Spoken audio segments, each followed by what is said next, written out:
તો ગુજરાત સરકાર ભલે હરગલ જલ અને નલ સે જલના કરોડો રૂપિયાના બજેટ અને મોટા મોટા દાવાઓ કરતી હોય, પરંતુ આજે અમે તમને જે ગ્રાઉન્ડ રિયાલિટી બતાવવા જઈ રહ્યા છે તે જોઈને તમારું દિલ પણ ધ્રુજી જશે। આઝાદીના અમૃતકાળમાં પણ દેશના અનેક હિસ્સામાં લોકો કેવી રીતે જીવે છે તેનો આ જીવતો જાગતો પુરાવો છે। ગુજરાત અને મહારાષ્ટ્રની સરહદ પર આવેલા વલસાડ જિલ્લાના અંતરિયાળ કપરાડા તાલુકામાંથી વિકાસના દાવાઓની પોલ ખોલતી તસવીરો સામે આવી છે। કપરાડાનું મોટી પલસાણ ગામ, જેને ચોમાસામાં સૌથી વધુ વરસાદને કારણે ગુજરાતનું ચેરાપુંજી કહેવામાં આવે છે, તે જ ગામના લોકો આજે ઉનાળાની કાળઝાળ ગરમીમાં પાણીના એક એક ટીપા માટે તરસી રહ્યા છે। આ રિપોર્ટ જુઓ અને વિચારો કે શું આ જ છે આપણો વિકાસ।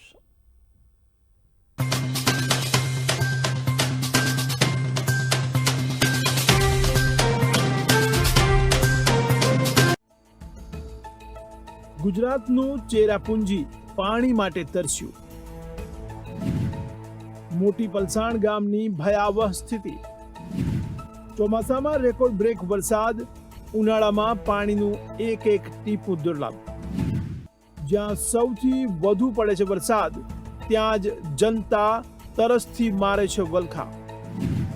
વલસાડના અંતરિયાળ વિસ્તારમાં પાણીની ભયંકર કટોકટી। આ દ્રશ્યો કોઈ સાહસિક રમતના કે ટ્રેકિંગના નથી, પરંતુ વલસાડ જિલ્લાના કપરાડા તાલુકામાં આવેલા મોટી પલસાણ ગામના બેરસ્તા ફળિયાના છે, જ્યાં પેટની તરસ छिपाવવા માટે ગામની મહિલાઓ અને પુરુષો દરરોજ મોતના મોંમાં મુસાફરી કરે છે। અંદાજે 1200 જેટલી વસ્તી ધરાવતા આ ફળિયામાં કહેવા માટે 8 જેટલા સરકારી કુવાઓ છે, પરંતુ ઉનાળો આવતા જ તમામ કુવાઓ તળિયા ઝાટક થઈ ગયા છે। કુવામાં પાણી સુકાઈ જતા હવે મહિલાઓ 45 ફૂટ ઊંડા કુવાની અંદર લોખંડની સીડીઓ અને દોરડા બાંધીને નીચે ઉતરે છે, તો વળી બીજા કુવામાં લોખંડના સળિયા પકડીને જીવના જોખમે કોતરો સુધી પહોંચે છે। કુવાની પથરાળ કોતરોમાં જે થોડું ઘણું પાણી એકઠું થાય છે તેને વાસણોમાં ભરી ઉપર લાવવામાં આવે છે। આ મથામણમાં ઘણીવાર મહિલાઓના પગ લપસી જતા તેઓ કૂવામાં ખાબકી છે અને ગંભીર ઈજાઓનો ભોગ પણ બની ચૂકી છે, છતાં પણ તંત્રની કુંભકર્ણી નિંદ્રા ઉડતી નથી। સર, મારું નામ છે વાઘ ઉમેશભાઈ દેવભાઈ। હું મોટી પલસણમાં રહું છું અને મોટી પલસણ બેરસ્તા ફળિયામાં। તમારે ત્યાં પાણીની શું સમસ્યા છે ને કેવી રીતે પાણી મેળવો છો? સર, અહીંયા પાણીની સમસ્યા એટલી ગંભીર છે કે પાણી ભરવા માટે કૂવામાં 45 કૂવામાં ઊંડું ઉતરવું પડે અને પછી ત્યાંથી નીચે ઉતરીને પાણી ભરવું પડે। સર, સવારે આમ તો 6 વાગે આવે તો 1-2 કલાક પાણી ભરવા માટે લાગી જાય છે, પાણી ભરવા સારું। જીવને કેવી રીતે જોખમમાં? સર, જીવને એટલું જોખમ છે કે ઉપરથી કોઈ જોઈએ તો પછી આમ કૂવો જો કાચો હોય તો પછી ઉપરથી પથ્થરો પડવાની અને પછી ત્યાં નીચે દોરડો હોય તો દોરડા હાથ લપસી જાય તો નીચે પડવાની બહુ સંભાવના છે, એટલે બહુ જોખમનું કામ છે। અસ્ટોલ જૂથનું પાણી કેવી રીતે આવે છે? અસ્ટોલ જૂથનું પાણી સર અહીંયા મોટા ભાગે પેલી પાઇપલાઇન કરેલી છે, પણ પાઇપલાઇન દ્વારા પાણી હજુ સુધી આવ્યું નથી। શું માંગ છે તમારી? સર, મારી માંગ એટલી છે કે પાણી આ પાઇપલાઇન દ્વારા નહીં મળે તો કંઈ નહીં, પણ આ કૂવા ન તો બોર દ્વારા પાણી અમને પૂરું પાડે એવી માંગ છે અમને। મારું નામ મગધીરુભાઈ સીતારામભાઈ। અહીંયા છે ને 1200ની વસ્તી છે અહીંયા બેરસ્તા ફળિયામાં। તો અહીંયા છે ને વર્ષોથી અમે રજૂઆત કરીએ છતાં પણ અહીંયા અસ્ટોલ જૂથનું પાણી પણ આવતું નથી, અને આવતો હોય તો મહિનામાં એકવાર થોડું ખાડી જરા અને પછી આ લોકો છે ને આખી રાત બી અહીંયા રહે અને ઝરણાનું પાણી છે કૂવામાં ઉતરીને ભરે। અહીંયા ટોટલ કેટલા કૂવા આવેલા છે અને લોકો કઈ રીતે પાણી ભરવા નીચે ઉતરે? અહીંયા છે ને ટોટલ 6-7 કૂવા છે, પણ એમાંથી 4 કૂવા સુકાઈ ગયેલા છે અને બાકીના છે એમાં પણ નથી। કઈ રીતે ઉતરે છે કૂવાની અંદર? અહીંયા છે ને પેલી સીડી બનાવેલી ને એનો પેલો બનાવે એની દ્વારા ઉતરે અને ભરે, જેનો વારો આવે 2-3 કલાક લાગે, એટલે ઝરણાનું પાણી એટલે ધીરે પેલું રીતે સંગ્રહ થાય। રોજગારી પર કઈ રીતના સર? રોજગારી તો એમાં શું છે સર કે રોજગારી અહીંયા વાપી સેલવાસ બાજુ જવું પડે, અમુક નાસિક બી જાય, એટલે હું કરવું જ પડે। એટલે હું બધા પાણીના લીધે મૂકું, પછી અહીંયા જે પછી વધારે ઘરમાં વસ્તી હોય 4-5 જણા, તો એમાંથી 2-3 જણા કામે જાય અને 2 જણા ઢોર હાચવે, છોકરા હાચવે અને પાણી પી, એ જ બીજું ઘરનું તો કામ થાય જ નહીં। પેટની તરસ छिपाવવા 45 ફૂટ ઊંડા કૂવામાં જીવ સટોસટની રમત। સાહસિક રમત નથી, આ વલસાડની બહેનોની લાચારી। 45 ફૂટ ઊંડા કૂવામાં દોરડા અને સીડીના સહારે ઉતરવા મજબૂર મહિલાઓ. પાણી ભરવા જતા પગ લપસતા અનેક મહિલાઓ ગંભીર રીતે થઈ છે ઇજાગ્રસ્ત. શું તંત્ર કોઈ મોટી હોનારતની જોઈ રહ્યું છે રાહ? મોટી પલસાણ ગામના બેરસ્તા ફળિયામાં પાણી મેળવવું એ કોઈ યુદ્ધ જીતવા બરાબર છે. કૂવા પર વહેલી સવારથી જ પાણી ભરવા માટે મહિલાઓની લાંબી કતારો લાગી જાય છે. કૂવામાં જેમ જેમ ટીપે ટીપે પાણી એકઠું થાય છે તેમ મહિલાઓ તેને ઉલેચે છે. સ્થિતિ એટલી હદે ખરાબ છે કે એક પરિવારને માત્ર 1 થી 2 બેડા પાણી ભરવા માટે કૂવા પર 1 થી 2 કલાક સુધી અગનજાળમાં રાહ જોવી પડે છે. ગામની મહિલાઓ પોતાના માસૂમ બાળકોને સાથે લઈને આખો દિવસ કૂવા કાંઠે કાળઝાળ તડકામાં બેસી રહેવા મજબૂર બની છે. શિયાળો પૂરો થતાં જ શરૂ થતી આ જીવલેણ હાડમારી ચોમાસું બેસે ત્યાં સુધી આવી જ રીતે ચાલુ રહેશે.